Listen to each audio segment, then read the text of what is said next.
नमस्कार, आप देख रहे हैं दैनिक भास्कर उत्तराखंड यूपी। मैं हूं आपके साथ सविता निर्वाण। चलते हैं गाजियाबाद की ओर, जहां एक संत 47 वर्षों से कर रहा है जीवित देवताओं की पूजा। बेमिसाल मानव सेवा के लिए बना प्रेरणा स्रोत। स्वामी विवेकानंद ने बेसहारा अनाथों की सेवा को ही नारायण सेवा बताया था। उन्हीं के पद चिन्हों पर चलते हुए गाजियाबाद जनपद के सेवानगर स्थित बालनाथ आश्रम के संचालक स्वामी बालनाथ ने 3 दरिद्रों के चरण धोकर पहले उनकी पूजा अर्चना की। उसके बाद उस जल को आत्मसात कर पूरे दरिद्र समाज की सेवा का संकल्प दोहराया। स्वामी बालनाथ गरीब और बेसहारा लोगों की सेवा के लिए जाने जाते हैं। यह मिशन 47 वर्षों से चल रहा है। इस अवसर पर मुख्य अतिथि के रूप में मौजूद देश के जाने माने आयुर्वेदाचार्य एवं लेखक डॉक्टर राहुल चतुर्वेदी ने कहा कि जब किसी इंसान के हृदय में देवता रूपी किरण जागृत हो जाती है तो ऐसे सन्यासी को मैं शत शत नमन करता हूँ। इस समारोह की ग्राउंड जीरो से पेश है वैभव शर्मा की रिपोर्ट। देखते रहिए दैनिक भास्कर उत्तराखंड यूपी। गुरुजी, अब आज के आपके आश्रम में पूजा अर्चना दी गई है, किस तरीके की पूजा थी और क्या कहना चाहेंगे उसके बारे में?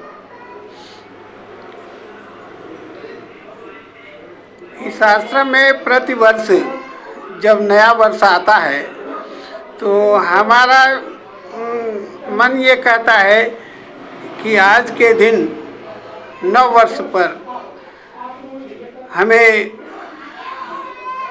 उन लोगों को याद करना चाहिए, उस परमात्मा को याद करना चाहिए जो दरिद्र दुखी असहाय के रूप में सड़कों पर या कहीं भी वो कष्टमय जीवन जी रहा है।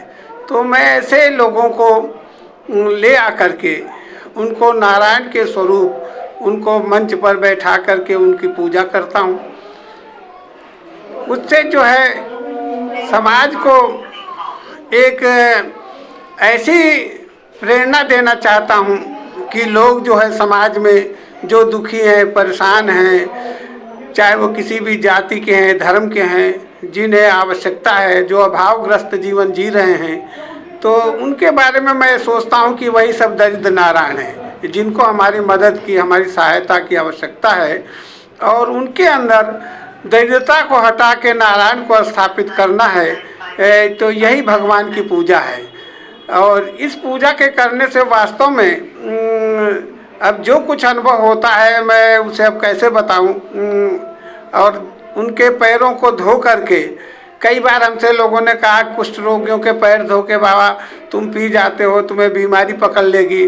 कईयों ने कहा कि ये बाबा पागल हो गया है। तो मैं कहा भाई, भगवान की पूजा करने से कोई पागल हुआ है अभी तक कि मैं पागल हो जाऊंगा जो है? ऐसे तो फिर सारा संसार ही पागल हो जाता है, अब तक लोग भगवान की पूजा करते हैं। तो मैं कहा ऐसा कुछ नहीं है, ये तो अपनी अपनी मान्यता है।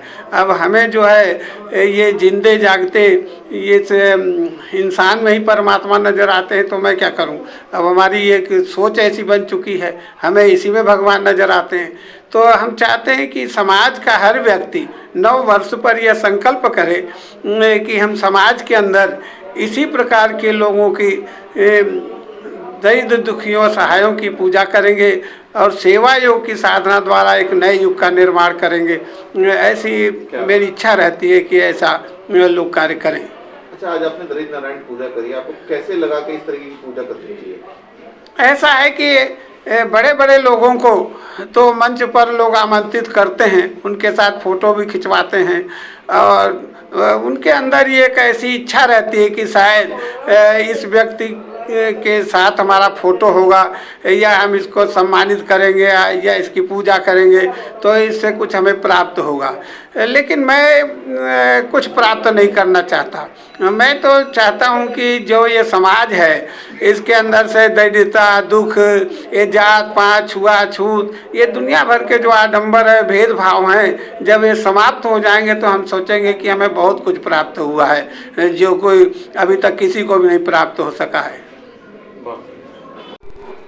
आचार्य जी, आज आप बालनाथ आश्रम में पहुंचे हैं, किस तरीके का यहाँ प्रोग्राम का आयोजन था और क्या कहना चाहेंगे उसके बारे में? यहाँ पे एक्चुअली जो कुछ देखा बिल्कुल नया है और हमने मंदिरों में बहुत देवताओं की, देवियों की पूजा देखी और होनी भी चाहिए, धर्म का प्रतीक है, परमात्मा के सब प्रतीक हैं। लेकिन एक मैंने जीवित देवता देखे यहाँ पे स्वामी बालनाथ जी ने जो यहाँ सेवानगर में ये आश्रम है, संस्थान है इनका, यहाँ मैंने दरिद्र नारायण की पूजा देखी।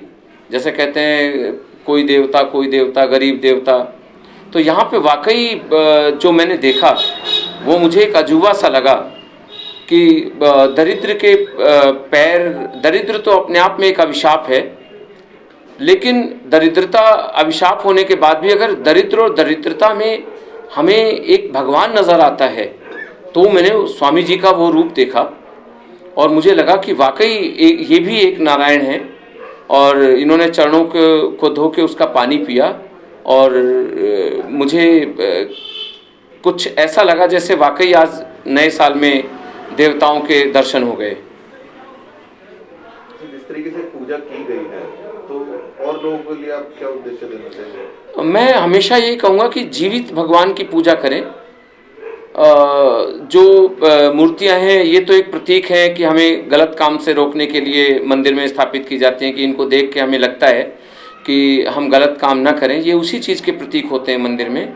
बट जो यहाँ मैंने देखा, मैं लोगों को यही संदेश दूंगा कि जीवित देवता माता पिता आपके घर में उपस्थित हो और बाहर दरिद्र उपस्थित हो, तो आपके जीवन का संपूर्ण उद्देश्य का पूजन यहीं पे आत्म शांति मिलती है। अगर आपने इनकी सेवा कर ली, गरीबों की और माता पिता की, समझिए जीते जी आप मुक्ति पे हस्ताक्षर कर बैठे हैं।